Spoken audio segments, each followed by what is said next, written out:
7h15, on est en direct, en plein cœur de cette édition matinale, mardi 24 octobre. Bon réveil à toutes et à tous. Merci d'être en notre compagnie.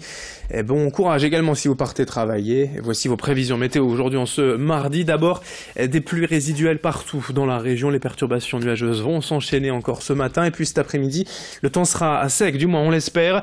En tout cas, les températures, elles seront un petit peu plus douces aujourd'hui. 17 degrés de Lille jusqu'au Touquet, à confirmer avec les prévisions météo complètes juste après ce journal. À la une, tout d'abord, un bel exemple de solidarité relayé sur les réseaux sociaux. Depuis 3 mois, à Lille, Alexandre vit dans les rues après avoir été licencié et quitté par sa compagne. Il dort dans sa voiture, dans des conditions précaires évidemment.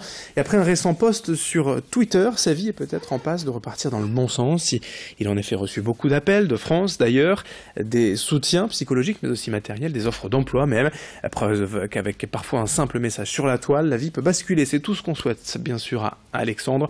Son témoignage recueilli pour nous par Vincent Vieillard. Je dors dans ma voiture toutes les nuits, je me réveille le matin à 8h parce que j'estime qu'il faut continuer à se lever tôt pour garder des bonnes attitudes pour le travail et tout ce qui s'ensuit, quoi. Et après, je vais faire quelques démarches à droite à gauche à Lille pour mes papiers, pour m'en sortir. Et après, je fais aussi un peu la manche pour pouvoir manger, puisqu'actuellement, je n'ai pas encore le RSA, je dois le toucher à partir du 5 novembre. Donc je suis actuellement sans moyens, donc je me débrouille comme je peux, quoi. Dans l'actualité régionale, cela fait tout juste un an que la jungle de Calais a été démantelée. Sur place, le camp installé aux abords de la rocade portuaire n'existe plus. Pourtant, plus de 700 migrants sont toujours recensés sur le territoire et avec la même volonté, et bien sûr, de rejoindre l'Angleterre. Récemment, un rapport de l'ONU a alerté la France quant aux conditions de vie des réfugiés en demandant de leur fournir notamment de l'eau potable et des toilettes.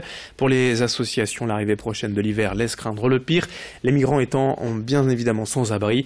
La maire de Calais, Natacha Bouchard, continue d'en appeler au président de la République, réclamant que la ville soit classée en zone frontière. On l'écoute, Natacha Bouchard au micro de Corentin Escaillé. À Calais, c'est tolérance zéro pour ceux qui ne demandent rien à la France, qui sont en permanence en train de troubler l'ordre public, qui effectuent des délits.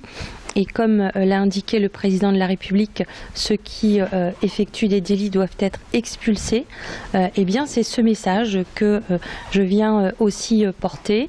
C'est de dire que nous sommes sur une zone frontière qui aujourd'hui ne l'est pas encore en tous les cas de façon légale et au niveau législatif. Mais nous ne pouvons pas continuer à subir des populations de migrants qui ne demandent rien à la France. L'actualité du littoral marquée également par la visite hier à Samé du ministre de l'Action et des Comptes Publics, Gérald Darmanin, pour découvrir la nouvelle usine BIC. Historiquement installée à Boulogne depuis plus de 60 ans, l'entreprise de Crayons a déménagé récemment sur un plateau de 17 000 m². Près de 13,5 millions d'euros ont été investis dans ce nouvel outil de production et érigé en symbole par les dirigeants de BIC et le ministre lui-même. La société emploie aujourd'hui 250 salariés, réalise plus de 90% de son chiffre d'affaires à l'étranger, alors que la production est encore en majorité installée en France. On écoute à ce propos le sentiment de Gérald Darmanin, donc ministre, hier à Samé dans la région, au micro de Corentin Escaillé.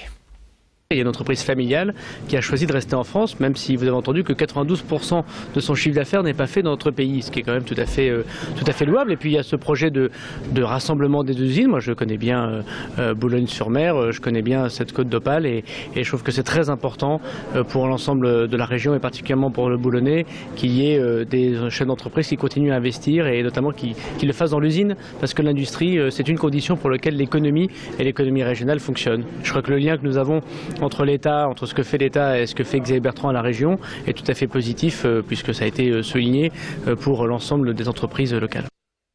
Actualité en bref, Éric Dilly ne pourra pas être candidat à la présidence du Front National. Le parti a refusé hier de prolonger le délai pour poser sa candidature.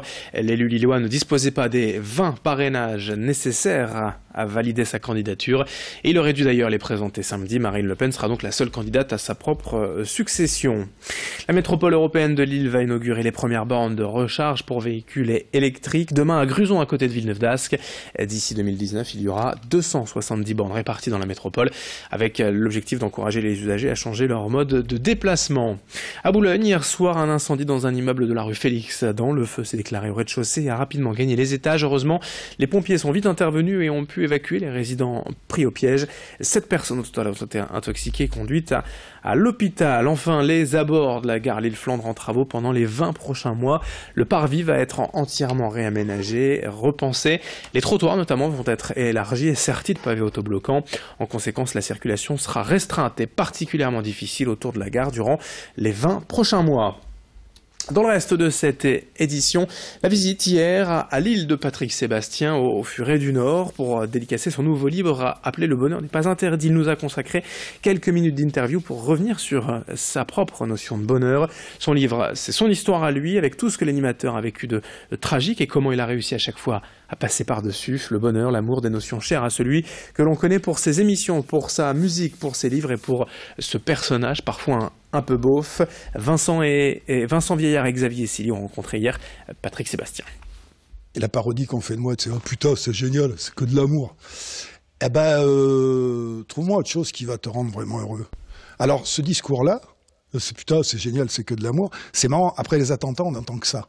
Tu sais, après les attentats, tout de suite, la solidarité, l'amour des uns et des autres. Mais c'est pas après les attentats qu'il faut le faire, c'est avant, pour que ces attentats n'arrivent pas. Et je crois que on met à l'honneur des enculés, on met à l'honneur des tricheurs, on met à l'honneur des voyous, mais des gens pas bien, alors que les gens qui parlent d'amour, tout simplement, qui parlent d'humanisme, on en parle de moins en moins, alors que dans la population, il y a une majorité de gens qui sont d'accord pour ça. L'actualité sport également dans la région avec du basket, la Coupe d'Europe pour le SSM, le Portel ce soir à domicile au Chaudron. Les Portellois accueillent en Anvers 20h30 pour cette deuxième journée de la FIBA Eurocup. En football, notez également les 16e de finale de la Coupe de la Ligue. Ce sera demain soir le derby entre Lille et Valenciennes. Évidemment, il reste des places au stade Pierre-Mauroy pour cette rencontre. Le derby entre Lille et Valenciennes demain, 16e de finale de la Coupe de la Ligue. On en reparlera. 7h22 en direct, l'actualité régionale revient très rapidement. À 7h30, nouveau point sur l'actualité locale. Et dans 30 secondes, vos prévisions météo avec pas mal de pluie ce matin, mais un temps sec et plutôt doux d'ailleurs cet après-midi. À tout de suite.